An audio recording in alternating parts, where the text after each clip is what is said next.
Assalamualaikum Sobat Polri, saya Bribtu Rifa melaporkan langsung dari Gudang Logistik Bantuan Polda Aceh. Sejak banjir melanda 18 kabupaten di wilayah Aceh, Polri terus mengerahkan seluruh sumber daya guna memastikan bantuan dapat tiba secepat mungkin di tangan masyarakat. Beberapa wilayah terdampak tidak dapat dijangkau melalui darat karena kondisi medan yang tidak stabil. Dalam situasi seperti ini, helikopter dan pesawat Polri menjadi solusi vital. Selain menggunakan jalur udara, Polri juga mengirimkan bantuan menggunakan jalur laut, yaitu menggunakan kapal Wisanggeni milik Polri.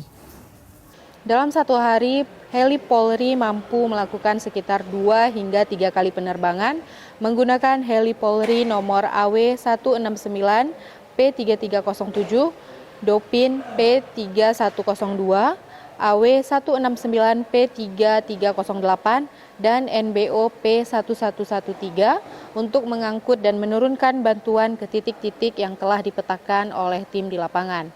Masing-masing heli mampu membawa sebesar 200 hingga 300 kg bantuan. Dan kapal laut Wisanggeni mampu mengangkut daya yang besar dan personel yang di BKO-kan ke wilayah terdampak banjir. Setiap penerbangan membawa berbagai jenis logistik penting yang sangat dibutuhkan masyarakat.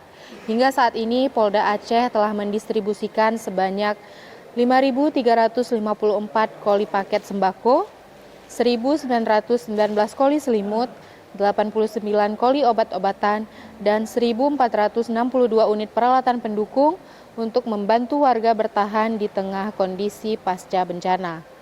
Bantuan tersebut dikirimkan secara bertahap, disesuaikan dengan kebutuhan paling mendesak di setiap wilayah terdampak. Upaya ini menegaskan komitmen Polda Aceh bahwa negara hadir secara nyata di tengah masyarakat, terutama ketika akses transportasi terbatas dan waktu menjadi faktor kritis. Kami memastikan tidak ada warga yang terlewatkan dan setiap bantuan disalurkan secara cepat, tepat, dan aman.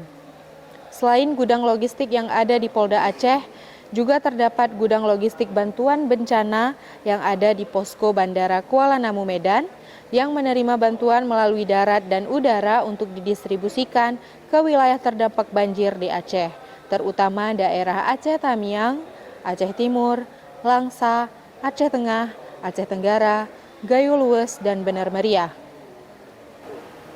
Polda Aceh akan terus mengerahkan bantuan baik melalui jalur darat, laut maupun udara hingga situasi benar-benar kondusif. Dari Gudang Logistik Polda Aceh, saya Bribtu Rifa melaporkan untuk Anda. Salam presisi.